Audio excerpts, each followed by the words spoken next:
ಎಲ್ಲ ಕಡೆನೂ ರಾಜ್ಯಾದ್ಯಂತ ಪ್ರತಿಭಟನೆ ಮಾಡ್ತಾ ಇದ್ದಾರೆ. ಎಲೆಕ್ಷನ್ ಹತ್ರ ಬರ್ತಾ ಇದೆ. ಬಿಜೆಪಿ ರಾಜಕೀಯ ಮಾಡಬೇಕು. ಮಂಡ್ಯಲೇನೋ ಬೇಸ್ ಕ್ರಿಯೇಟ್ ಮಾಡಕ್ ಮಾಡ್ತಾ ಇದ್ದಾರೆ.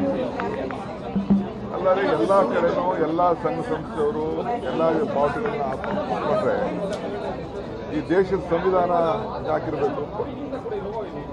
ಸುಮ್ಮನೆ ಪಂಚಾಯತಿಯವರು ಏನೋ ಒಂದು ಪರ್ಮಿಷನ್ ಕೇಳಿದ್ದಾರೆ, ಆ ಪ್ರಕಾರ ಮಾಡ್ತೀವಿ ಅಂತ ಹೇಳಿದ್ದಾರೆ. ಸುಮ್ಮನೆ ಎತ್ಕಟ್ಬಿಟ್ಟು ಗಲಾಟೆ ಮಾಡಬೇಕು, ಅಶಾಂತಿ ಉಂಟು ಮಾಡಬೇಕು ಅಂತ ಹೇಳಿ ಪ್ರಯತ್ನ ಮಾಡ್ತಾ ಇದ್ದಾರೆ.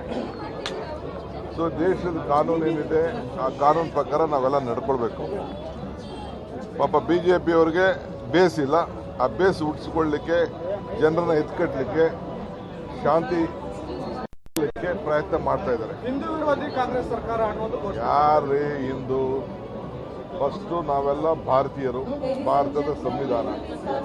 ಈಗ ನನಗೆ ಅಲ್ಲಿ ನಾನು ಕೇಳಿದೆ, ಫೋನ್ ಮಾಡಿದೆ, ದಲಿತ ಸಂಘರ್ಷ ಸಮಿತಿಯವ್ರು ಕೇಳ್ತಾ ಇದ್ದಾರೆ, ಕೆಂಪೇಗೌಡ ಸಮಿತಿಯವ್ರು ಕೇಳ್ತಾ ಇದ್ದಾರೆ, ಬೇರೆ ಇನ್ಯಾವುದೋ ಒಂದು ಇವ್ರು ಕೇಳ್ತಾ ಇದ್ದಾರೆ. ಎಲ್ಲರೂ ಒಂದು 25 ಜನ ಕೇಳ್ತಾ ಇದ್ದಾರೆ, ನಾವು ಬಾವುಟ ಹಾಕ್ತೀವಿ ಅಂತ ಅಂದ್ಬಿಟ್ಟು.